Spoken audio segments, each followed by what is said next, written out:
In the mountains of the Rif, Taghzout, which is Berber for source of abundance, consists of a dozen villages spread out along the river of the same name. This valley is home to the best woodworkers in the Rif.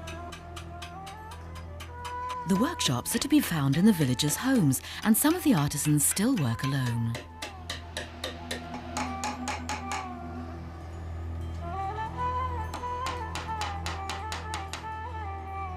The woodwork of Taghzout is famous throughout Morocco for its intricate style. Most of the artisans from Tetuan were trained in Taghzout.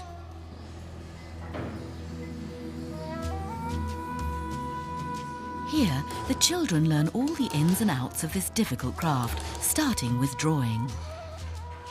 The teachers come from Taghzout themselves and pass on to the children the 1001 tricks of the trade they need to know if they are to become good craftsmen. When they leave the school, most of them will initially be employed in a workshop. All inlay work begins with a design. Abdel Malik is designing a motif for the top of an octagonal table. Having divided the tabletop into a series of identical triangles, he does a freehand drawing inside one of the triangles, improvising as he goes along.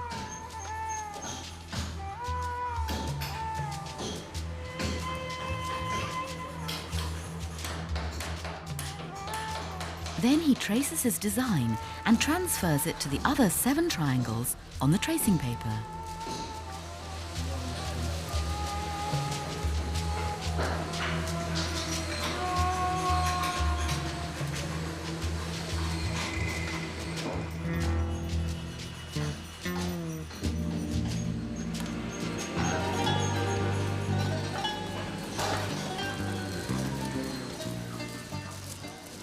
He then transfers the design to a sheet of paper that will be fixed to the wooden tabletop.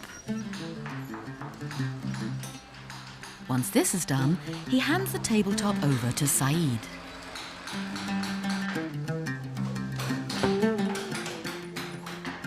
Using a hammer and a very fine burin, Saeed starts chiseling the wood by following the lines of the design. The position of his fingers on the burin tells him what depth to reach.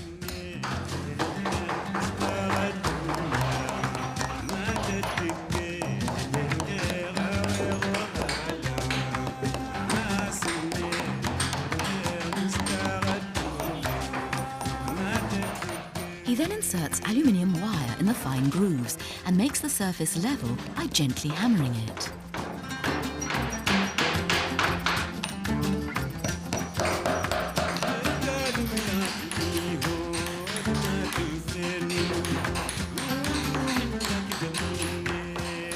Meanwhile, other craftsmen are busy working on all sorts of different types of furniture, such as this divan frame. They all employ the same techniques and display the same deftness.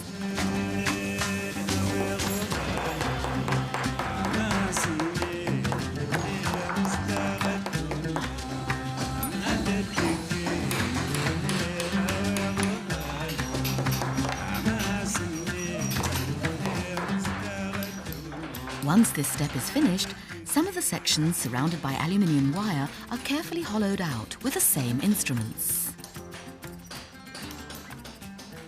These hollowed out sections are then filled with wood paste. Made from a mixture of sawdust and glue, this paste will keep the fine pieces of mother of pearl in place, which have been cut to the exact size of the holes.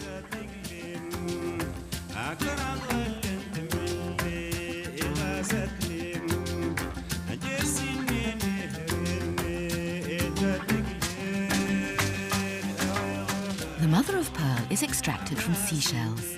However, in traditional marquetery, ivory and pieces of bone were also used. The hardness and solidity of ivory meant craftsmen could do much finer work. But because of the ban on the ivory trade and its scarcity, today's artisans only use mother of pearl and bone.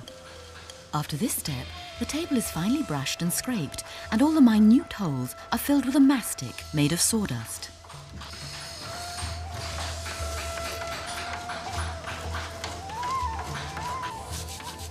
The table is then sanded before being dyed.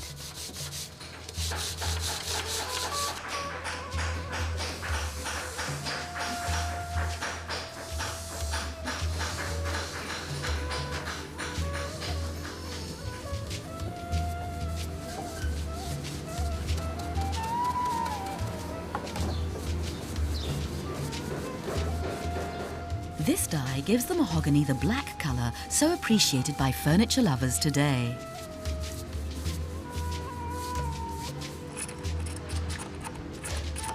Each piece of mother of pearl is then finely scraped in order to restore its brilliance.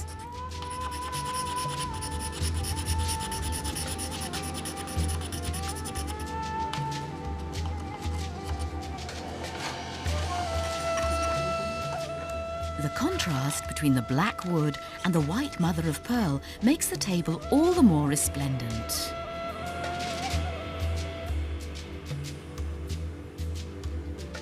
The finesse of traditional inlaid work in wood is even more evident in old boxes and caskets or in the decoration of rifle butts.